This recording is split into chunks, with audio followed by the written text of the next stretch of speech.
Hello, and welcome to a new episode of From the Honeycomb, a podcast that creates a spark of positive energy.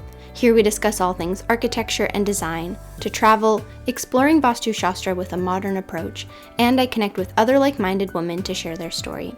I am your host, Katerina, and welcome to From the Honeycomb. Today, I am joined by licensed architect and host of the Architectette podcast, Caitlin Brady. Through her podcast, Caitlin has created a community of inspiring women in the field of architecture, design, and construction, who have now shared their stories. Caitlin, welcome to From the Honeycomb podcast. I'm excited to hear your story. Thank you so much. I'm so excited to share it.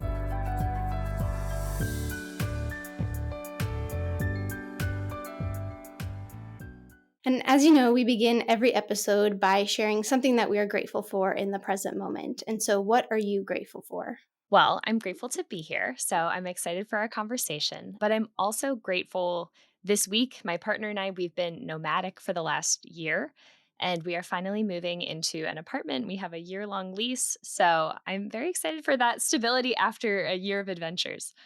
Oh, that's exciting. That's exciting. And feeling grounded probably as well, too, I'm sure. Exactly. Be nice to have a home again and not go Airbnb to Airbnb. Yeah.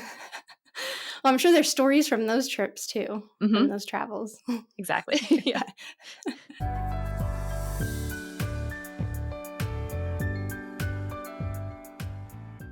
Well, Caitlin, I am excited to have you on the podcast because you also have a podcast, and I love listening to kind of your background. But for my listeners, can you share your architecture journey? Sure. So I guess people are always like, I always wanted to be an architect. I played with Legos as a child. I basically did the same.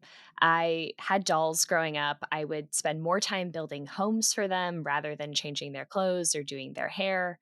My mom would run to our Costco and she would just drop me off in the box section, and I would pick through the used boxes and come home and then build things with them. And just everything in my childhood. I love HGTV. When I got a little bit older, I lived in a cul-de-sac growing up, so we would master plan in the cul-de-sac with chalk basically every day in the summer and then hope for rain so that we could start over the next day and just drawing streets and homes and all of that. So a lot of aspects of my childhood kind of led me towards becoming an architect. And then I considered interior design, but ultimately I ended up in architecture. And I went to Drexel University in Philadelphia. And that is a unique program. So it's a 2+4. So for 2 years, I went to school full time. And then for 4 years, I worked full time and I completed my studies with night classes. And the way that program is set up, it's not really an internship or a co-op, it's a full-time job. So I had after my second year of school, I had a 401k, I had benefits, everything through my employer, and I had to go out before I got that job and actually, interview places and send my resume in and do all of that. So by the time I graduated, I had a ton of full-time real world experience working in architecture firms. I had worked in 2 firms while I was in school, like a global firm. So I did master planning in China and I did laboratories in the US and in Saudi Arabia. So worked on a lot of very large scale science and Wow. tech projects. And then I went to a smaller firm and I worked in exhibit design and play structures and classrooms like at K to 12 schools, and kind of did a whole different other world of projects too. So by the time I graduated, I had already accrued all of my IDP hours at the time. I was able to sit and within a year got all of my AREs done and then was licensed. And then I Wow. moved to California and I worked for a firm and I did mostly corporate projects there. And then recently I moved, well, we did it a year, as I mentioned, a year of nomadic work, but I'm working for a firm based in DC now on working in higher education. And I was able to work, I was hired as a remote employee. So my partner works in tech. So we were able to travel for a year and live in different places. And now we're finally settling back in DC. Wow, that's amazing. And I actually applied to Drexel University, Okay. and I didn't end up visiting the campus, but it's so funny that you mentioned that 2+4 because I don't think when I applied there for architecture school, I knew about that. I just kind of applied to a bunch of architecture schools. So it's really interesting hearing that route that you took is the 2+4, and that you were able to get so much experience right away through just your internships and being able to work. That's incredible. Do you think that helped you prepare for your exams better than had you just been in school? Oh, certainly. Drexel wasn't my top choice. I wanted to go to Carnegie Okay. Mellon very badly. And I just, no reason aside from I just really loved it. I was excited Mhm. about Pittsburgh. And when I applied to schools, I applied to 7 architecture schools, a variety of programs, and I got into all 7.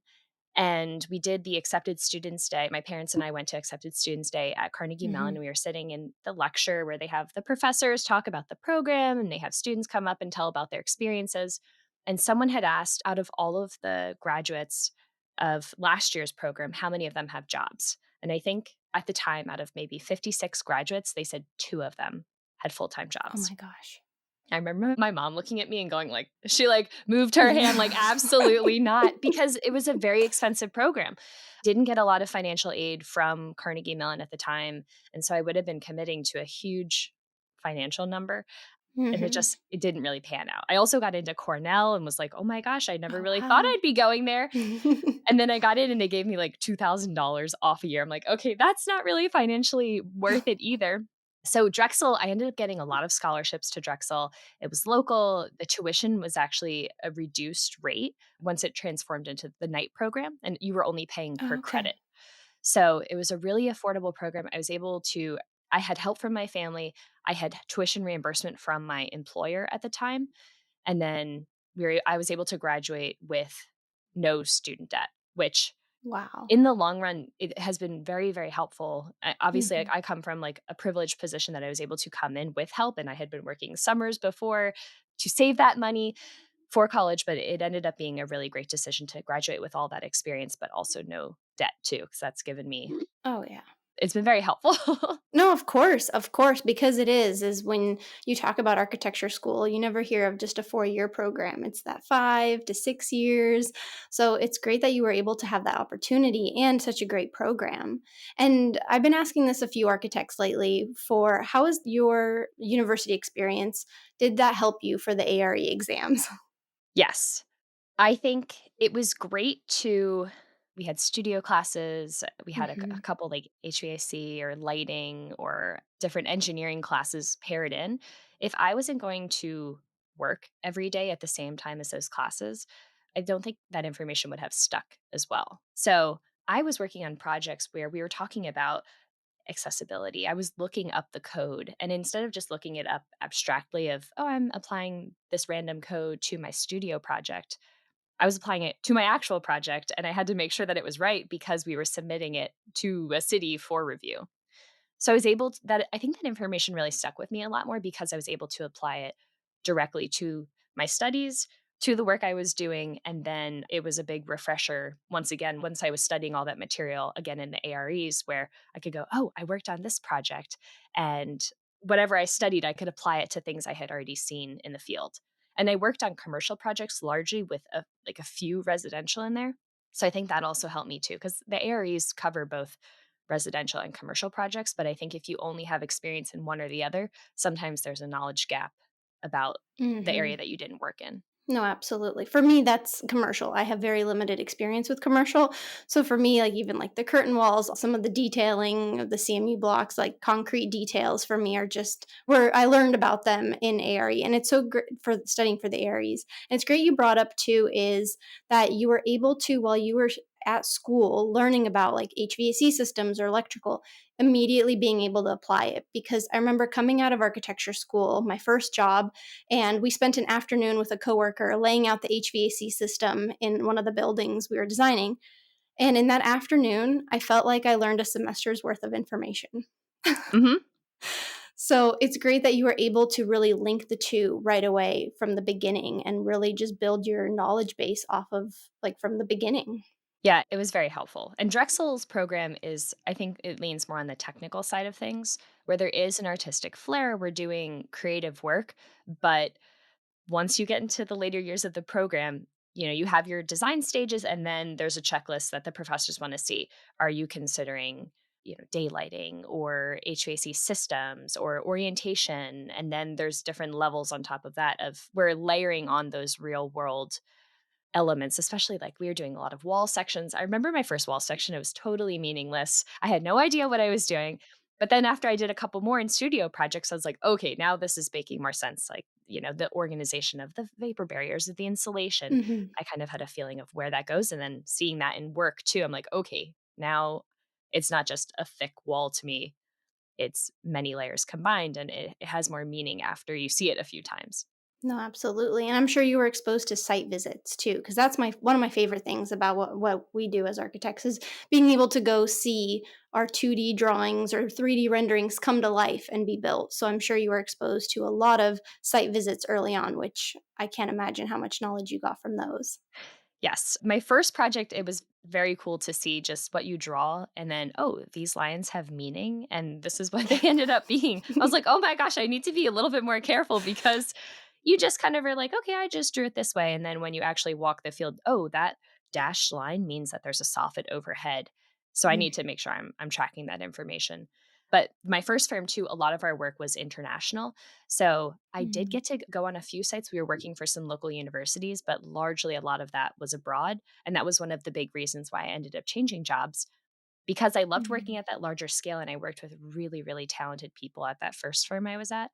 But the second firm was great because we did a lot more local work. So I was able to go a lot more often on site, see the projects, and then you're talking more with the owners and you get to hear their perspective. You're talking with the contractors. You learn a ton Mhm. if you have good relationships with the contractors because they'll tell you things too, like, you drew this, I didn't like that detail, or Mhm. this, we don't really do it that way, or and you kind of like, oh, okay, I need to be more specific about this, or based on our budget, I can't draw this very, very high end detail. I learned this on one project where we had a light fixture that just needed that was recessed in like a very particular way. And the Mhm. contractor is basically like, listen, this is not a high end job. This is like a medium level job. And our guys are not talented enough, nor do they have the time nor the budget to make this look like how you detailed it. So you have to Mhm. detail for basically the budget of the project. So I was like, oh, that's actually good to know because it didn't come out exactly how I hoped because we just didn't have that time or budget to put into that. So I was like, okay, I need to redraw that and make it look clean with the skill that we have. Yeah. No, and you bring up a great point about really the end user of our plans and drawings is always the contractor, and the relationship which we have with them is really, really important. So I love that you keep that in mind because there are so many architects who I think let the ego kind of take over and like just, oh, I need to design it this way, like just make it work. But the fact that I really like that you listen to the contractor, you're listening. I mean, I have to speak up for my husband's a contractor, Okay. so so that's where the relationship comes in. But even just hearing his experience working with different architects, and it's just makes the relationship and the project so much more when you're listening to each other and you're communicating and like you're learning. You know, Mhm. now if you draw it a certain way or the idea wasn't explained as well through the drawings as you had hoped, it's great that you're also getting that feedback. Oh, yeah. Having a great relationship with your contractor can change a project. I worked with a really great team during the pandemic. We did a design build project, and Mhm. the pandemic had so many curveballs. It threw so many curveballs into the construction process. And we just had such a great relationship where the contractor, he would call and go, listen, this is an issue. We're having supply chain issues or labor issues, whatever it was. How can we work to solve it? And then we were able to redesign on the fly or rethink different details or rethink kind of the process of construction or how we needed to sequence things. And that was the best. And I've worked on other projects where the contractor doesn't want to talk to you. There's maybe like a strange relationship there. It's a little bit strained Mhm. and it's like us versus them. Things go so much better when we're a team and we work together and we have a good relationship because ultimately we want to get it built and we want to get it built well on time and within everyone's budget. No, absolutely. And I want to ask about your experience as a female on working with contractors because it's always interesting. We're similar young females. When we show up on a job site, sometimes we're not taken as seriously, or it's, just we're looked at differently. And so, what has been your experience working with contractors? So far, it sounds like very good experiences, but as well as with other, consultants, subcontractors. Mhm. I think I have always been one girl in a situation of guys, especially in architecture school. I've been on different teams where I'm the only female. So I just give it right back to them. If they're giving attitude, then, or, playing around or making jokes, then I will just kind of slip right in and be part of that. Sometimes they're like, oh, there's a lady in the room, we're going to have to not say that. And then I'll, make a joke back, or I'll make a joke about one of the guys like, "Oh, yeah, Tom, is easily offended. We gotta watch for him," or something like that, where it's like, "Okay, I'm one of them. Treat Yeah. You don't have to treat me any differently." I think just being cool like that makes them respect you, and then you also have to know what you're doing too. So I never feign like I know everything. If I have a question, or if I don't know the answer to a question that's been asked of me, I go, "Actually, I don't know that, but I can find the answer to that. I know who to ask, or I'll look that up." And I think just having that honesty of not putting on airs of I am the architect and, this is my project. You have to just come in there with realism, and then they respect you for that. Cuz yeah, like I said, we're a team working on this. It's not me versus them. And I think that just makes you fit in a little bit better. No, that's great advice. I'm just thinking, yeah, that was a nice reminder. Thank you, because I know I've been coming on now that I officially work under my own license at I have my own firm, Yeah, and so congrats. that also. Oh, thank you. Yeah, it's been a huge change, huge transition, but I'm super excited about it, and it has definitely changed how I approach job sites or contractors. I'm working. Thankfully, my first project right away is an amazing contractor who's really sweet and is very knowledgeable and I can trust. So that's been really nice. I know I can ask him questions. And then, of course, having my husband as a contractor has been very helpful because I'll just be like, hey, what do you think about this? Or how should I ask? But going back to your experience as a woman, and I want to ask about your podcast because it is very female based, female driven. Only And female so based, yeah. well, really only female based, Yeah. which my podcast was for a little bit until I had Ben Orkin from Hyperfine on. Mhm. Otherwise, I'm very, very female orientated as well. But tell me about your podcast and like, where was that spark for that idea to have your podcast? Yeah, so my podcast is called Architectette, and it's recently new. It kind of came about because I started at my new firm, which I'm working right now, totally remotely. And so for the first couple months, I worked with a small team. My firm has over, I think, over 200 people at it right now. But I was working on a small team, so I was really only talking with those folks on a day-to-day basis about our project. And because we're such a big firm, I was thinking that I'm missing the opportunity to get to know a lot more people. And I feel like when you're in person, you interact with people more organically, or you sit next to other people, and I wasn't getting that interaction that I would have had if I was going into the office and running into people outside of my project team. So I started scheduling 30-minute calls with people at the firm. I would just scroll on our intranet, or people would refer other people, and I go, "Hey, you seem like you're doing really cool work, or you're an expert in this, or I've heard you're working on this project. I would love to just meet you, hear about how you came to the firm or what you're working on here." And then we have like a relationship. And I was just interested, just genuinely interested in getting to know people that way. So I met with, I think it's slowed down a bit because my project work has been kind of busy lately, but I've done like over 60 of those little 30-minute interviews in the last year. So I was really working my way through, but and then I started to see a lot of patterns of my firm has a history of offering remote work before the pandemic, which is really great. And I think that a lot of women at the time of like having kids, the schedules change, and the ability to work full time. Sometimes that shifts for a woman or for a family. But I noticed this a lot with the women. So I just thought it was interesting that I was starting to see kind of patterns come up. And then, I read that women are graduating at equal rates from men from architecture schools, very generally.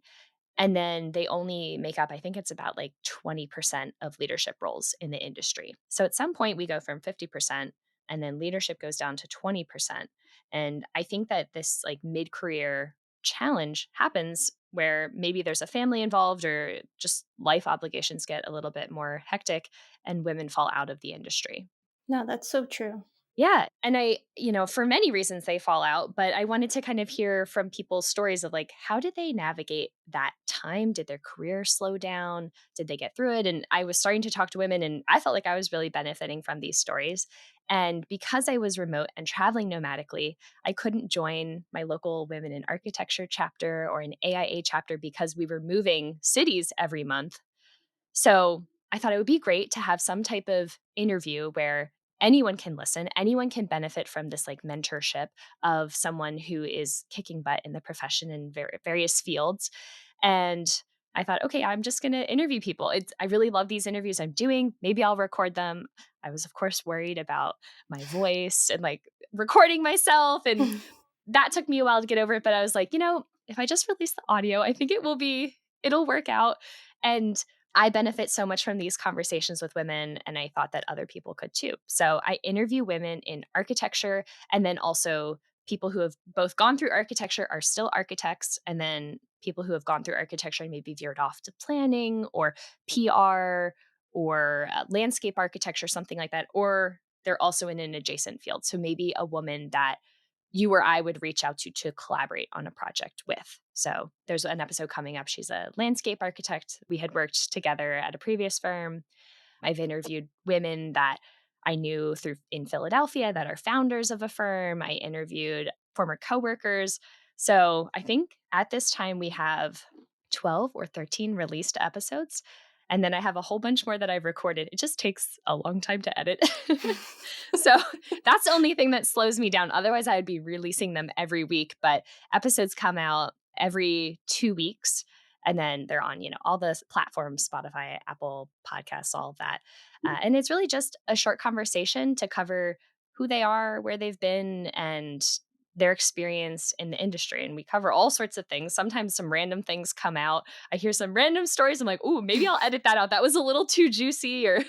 And sometimes it's more advice focused, sometimes it's more experience focused. But I hope that people can tune in and feel like they're getting that mentorship, especially if they don't have that where they're currently working or they just they're not in that environment. Hopefully they feel encouraged by this outside source. No, I love that you're doing that because, well, first I want to go back to the statistic that you mentioned, and it made me think about my graduating class of male and female. And we had actually more females, I think, by maybe like 55%, not 60, but we were well over 50. And then ever since then, every place I've worked is all male. It's only male. So I saw all the females during my internships in school and then at school. And then now it has been so male dominated. And similarly, my podcast has come out from me wanting to get to know other women. And it is a great platform. You can have these conversations. And I love that you've created that space too, as well, for mentorship. Because I just thought of this now too, is now that I'm alone working for myself, I don't have, I can't even like turn around and ask a coworker, hey, like, how would you do this? Yeah. And so it's like, and there's so many people who are working remotely now or for themselves or just, that you've really created this platform it's a mentorship. And I love that and it's amazing, I'm sure, how many stories you've heard, and everybody's stories are so different. Like the storytelling, it's one of the reasons I love my podcast. And I was excited to have you on and hear your story because I was like, I really want to ask her like what her experience is because you mentioned, yeah, first we are kind of not the majority, but we're 50%. And then why do we dwindle? And so in the numbers. So it's definitely an interesting case study, and I'm glad that you've created that platform. It was really interesting to hear. At my very first job, I worked with a woman named Eva Baker, and she was, I forget Mhm. what episode she was, but I interviewed her. She's a lab planner and an architect. And I remember working my first job and looking up to her and going like, "Holy cow, this lady is kicking butt. I'm so impressed by her." She was just top top of the line for everything she did. I learned so much from her and I absorbed so much from just working under her guidance. And so it was great to go back and have that conversation with her. When I worked with her, it was interesting to see. I worked with her before she had a child, and then she got pregnant while we were there, went out on maternity leave, came back, and so it was interesting to see that process. And looking at it from the outside, it's like, okay, whatever, she's back working full time, nothing's changed. But then when I interviewed her, it was so interesting to hear her perspective of like, she is a top notch worker. And she even said herself, she's like, I didn't expect it to be so hard coming back. Mm. And she's like, just coming off maternity leave, coming back. She's like, I feel like my career stalled for maybe 2 years. And she said also too that she also graduated equal, like 50-50 men and women. And then she said once all of her friends started having kids, that's when she saw people drop out. Because at first she was like, oh, I'm the first generation that's going to be 50-50 all the way through. And then when she got to mid career, she went, oh my gosh, I am one of few still standing. So it might not be a generational thing. I interviewed one of the first female graduates of I think it was Princeton Architectural School. And so it was all men. And then, one of the first classes to have women graduate through the architecture program. And, you would think in that time, okay, now, it's not quite 50-50 and those people stay through the career. But even now, even if that were 50-50 or more than 50-50, that mid career still gets a lot of people out of the profession. So I'm interested to see how remote work and the potential for hybrid work, maybe that is Mhm. able to keep more women working for architecture firms on the path of career progression. And I'd love to see more women in leadership roles. So I'm very biased, but I am very, very committed to this to this effort and just spreading knowledge and extending a network of women that are in all levels of this industry. No, so true. And I had Bryn Young on from Be Young Design, and we were talking about entrepreneurship and how that has kind of helped her as a mother because she's all of a sudden in charge of her own hours. And that was also, I mean, I've wanted to have my own firm since I started architecture, but for me, now we're family planning, and I can't imagine having to take off X amount of weeks and then coming back in. And I mean, already earlier this year, the place I used to work at, my boss was already having conversations with me about, he's like, so are you guys family planning? Because we're a small firm. Mhm, How do I schedule out in the future for projects if you're not going to be here for X amount of months? mhm. And I remember having those conversations. I was like, well, first off, I mean, where's the HR department? That was I a know, whole nother which is like thing. so illegal to ask that. It Mhm. is, it is. I mean, my boss, he is 82, so totally different Yeah, generation. still So, but illegal.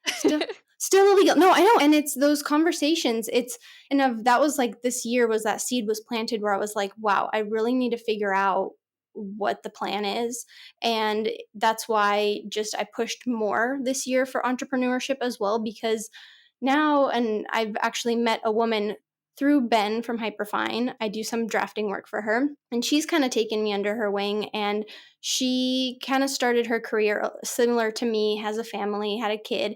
And so I know like that'll be interesting to see for me how my journey shifts once we have a child.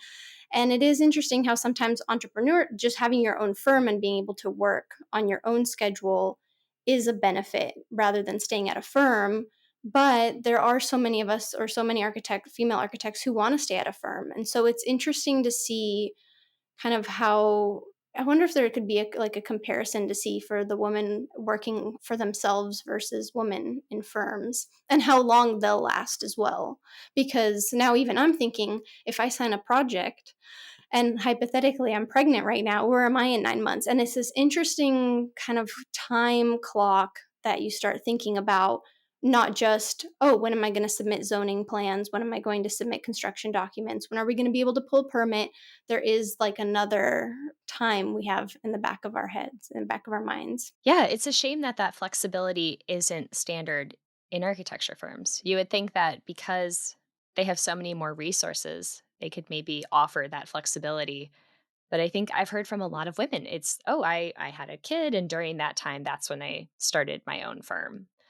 Hmm. So that's something definitely, as an architect, you're like, oh, maybe I start my own firm. I think all of us have that thought at one point. Hmm. But I'm at a larger firm right now, and I love just the structure of it. I love the organization. I love we have, different departments that do different things. We have interior design department, we have rendering department. There's just so many resources that I absolutely love. And I think that it's just like a charged kind of learning environment where everyone is an expert and then we all come together and push these great projects out. So I would hope I am not doing any family planning right now, and that is probably far in the future or I'm family planning to punt that down the road. But it's definitely something that I see a lot of women, they have to grapple with that choice. And in the future, I think, oh my gosh, it's so tough because you work so hard to go to architecture school. You're staying up all night and putting in so much love, and and growth into learning about architecture and working on these projects, and then your whole life is architecture, and you go on vacations and you look at buildings and you're sketching and you buy one of those tiny watercolor kits and you're trying to Yep. watercolor on vacation. And then you get a job and you're working so much and you study for the AREs, and that takes away your social life because you're putting so much into all these exams over and over again.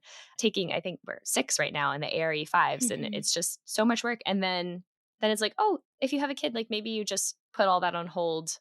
And it's definitely it's kinda tricky as a professional and then potentially like a parent. How do you pair all of that together? Because it seems like you have to pick one or the other. But I Mhm. know that's not the case for a lot of people, and so then you have to balance both. I think there was a quote by some director of TV shows who was saying that if she is succeeding as a director producer, then she's failing as a mom at that point. And when she's succeeding as a mom, then she's failing as a director producer. So it's hard to give 100% to everything in your life. And that's a huge challenge because architecture takes up so much time and effort. So to offer that flexibility, I think would be great. So I think more firms should offer more flexibility.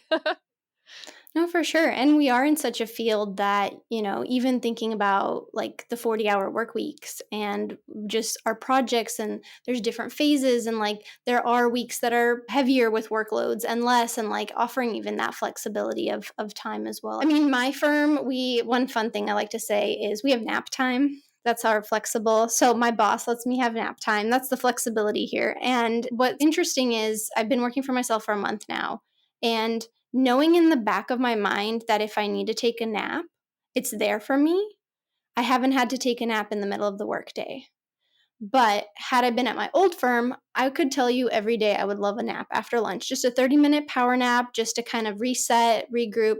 And so it's been an interesting lesson to understand that if I know I have the opportunity to do it, or I have that benefit, I don't necessarily feel like I need to take it, and I can just kind of keep pushing through the day. It's been very interesting to notice that.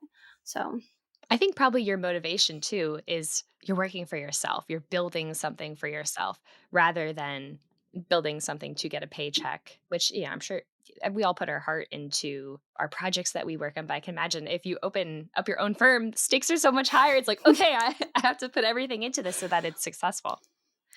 yeah, no, it definitely feels like that. And that's a whole nother episode, which we can talk about, even just this first month and how it's been. But the flexibility of time is something that I think, even coming from COVID, we value time so much more, and what we do with our time. And there are so many efficient ways. And so it's interesting to hear that you work at such a big firm. And I'm sure you guys have standards and ways to do things, which must make things super efficient, I would assume.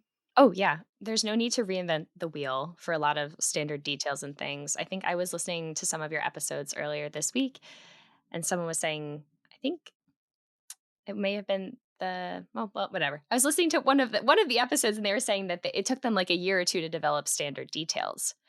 And that's something where I benefit so much from my firm having just a library of the standard details, because then you pull all the boilerplate things and you go, okay, now I'm going to adapt everything for the project. And you really get to know those standard details of, okay, this will work.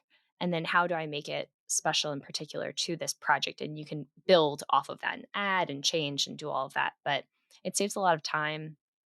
I think that's so helpful. And just the knowledge too. I love talking to people. I love asking questions. I'm always like, I understand this, but I think I could understand it more. So let me pull in our code expert. We can dive in. So having that as a resource is nice. No, absolutely. I mean, yeah, I've never worked at such a large firm. So what is that, the largest firm you've ever worked for? Is the one No, you work for now? no, No? the Oh first firm my I worked at gosh. was one of like the big global firms. With So like we had multiple offices Oh, everywhere. yeah. So the office I Wow. worked for in Philadelphia was actually, I think it was a 3 office firm, and they were acquired by Okay. this global firm. And so Okay. there was architects and engineers. It was an AE firm. So it was actually, I Okay. really loved that too, because I just had to go down one floor in the building and I could talk to the plumbing engineer, the fire protection or landscape, civil, all of those team members were right there. So when we had to work through a problem, again, like I was saying, it's so essential to be collaborative. But that was great because we all knew where the project was going. It's like, okay, this is our design. We're trying to accomplish this. And then we could talk about limitations or needs of those engineers. And it was all in house. So we were all on the same team. That's interesting. You also brought up you were working on a design build, and you're the first architect I've had on who has experience in design build. So you've worked for like design bid build, correct? Like where and then design build. Which one do you like better? Oh, man. It really depends. Yeah, which is not a great answer, sorry. The design build project we worked on, we were actually a consultant to larger firm that had both a design team with engineers, and then they had a construction team. So, they were awarded the project, and then they contracted us as the design architect. So we were actually a sub underneath the engineers, and then they had another arm, which was the contractor. So it was kind of a strange way to do it, but it was a government project. It was a design challenge because we were working with different ballistic levels, and I had never designed bulletproof walls before. So that was an interesting challenge. And it was great during the pandemic to have something that would get me out of the house. I had to go to construction site visits, and it was also fast too. So during the pandemic, we started design, and then construction started, and we were editing and changing, and I was doing CA and doing site visits through the pandemic. So I forget, it may have been 2020, spring of 2022, we finished that project. That's really cool. Yeah, I've never worked on a design build, and I was actually just talking to a friend about it. She's starting to study for the AREs, and she got to the chapter about design build, and she's like, "I've never really heard this before." And I'm like, "There's people out there who do it." So I'm glad that I got to hear your experience from it as well, because usually it's yeah, I do the design bid build, or we've have a lot of projects the contractors on board already from the beginning, which has been really helpful. Yeah, I think residential probably runs a little bit different than commercial projects. Where I have worked at a few different firms in just totally different sectors every single time. So I like the exhibit design firm I worked at, we did wayfinding in hospitals. I did a hot dog launcher when I was there, just different random things like a wiffle ball stadium, some classroom spaces. So those small things to then huge laboratory buildings, and labs are really interesting because they have all of this different science. So you do one lab that's maybe designed for, we did one where you just build a huge, it's called a ballroom, and then the robots do all the science in there. So you need to make sure there's a free space on the floor because the robots are running on tracks and they're picking up samples and moving them and dropping them around. So you have to design for that. That's one whole situation. I've also designed pools where they're dropping in pipes and then robots are doing tests on piping. It's all over. So each project I feel like I just am like I approach with fresh eyes. I try to bring as much experience as I possibly can. Now I'm working in higher education, so I've been working on nursing schools which have simulation suites and VR rooms where they're learning techniques and practices. I think it's great if people want to get a lot of experience and work with a lot of different teams, maybe jump to different firms that offer that. And then you can bring your experience of there are humans in this space that are going to be using it. I have to accomplish those basic things, but then you also, it's fun to learn about the specifics of the science of that one space or the specifics of that user and then design around that as well as, the rest of like the regular building. Yeah. I think so many people don't realize how much you can do in the field of architecture. It's not just residential and like commercial restaurants and like strip malls and hospitals, but like that's amazing. Just listening, like I would love to see, like go to a job site and watch or see even the construction document set for something like that for like a lab. That's incredible because yeah, the field of architecture just has so many routes and pathways you can take. Yeah, I think in school, you kind of think of like, oh, I'm going to design houses because that's what you know. And Mhm. then when you get jobs, you also find too something to consider if someone's an emerging architect listening to this, the market is always changing. So during the pandemic, I don't know if you experienced there was a slowdown in residential. I heard from certain people, or some people said that there was residential exploded or healthcare was exploding. There was a ton of work there. And we saw commercial slow down where people weren't going into offices. So people stopped building new offices.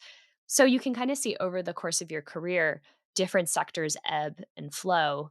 And that's also maybe a reason it's better not to niche down in one too early in your career because if Mm. you're just building Dunkin' Donuts and then all of a sudden Dunkin' Donuts goes out of business, then it's good to be agile and know how to transition to something else.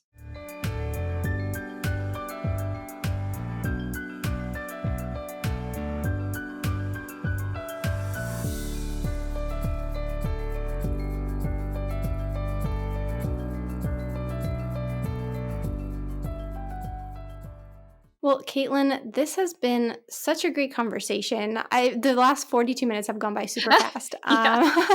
I can't. I have so many more questions. I even wanted to talk to you about AI. Which do you have any AI experience, or have you seen AI come into your field yet of where you're working? I think it's starting. I've definitely seen on LinkedIn, there's a lot of people experimenting with it. We have data scientists, so they are doing more of like the kind of like mathematical calculations behind things and organizing things on charts. So there's a human behind that effort. But I think in a lot of space planning, AI might have a role. I have used the chatbot GPT or the chat GPT to kind of Mhm. just experimented with that. But on a day-to-day basis, we are not using AI just yet, but I think that there's a lot of potential. So it's buzzing. It'd be interested to see how we can integrate it in a little bit more of a common way rather than just these like mythical renderings, which clients may or may not respond to. Very true, very true. Well, Caitlin, thank you so much for coming on from the Honeycomb podcast. And where can listeners find you? Oh my gosh. Yes. So they can find me on LinkedIn. So my name is Caitlin Brady. I'm sure it will be on this episode. So feel free to add me or connect with me on there.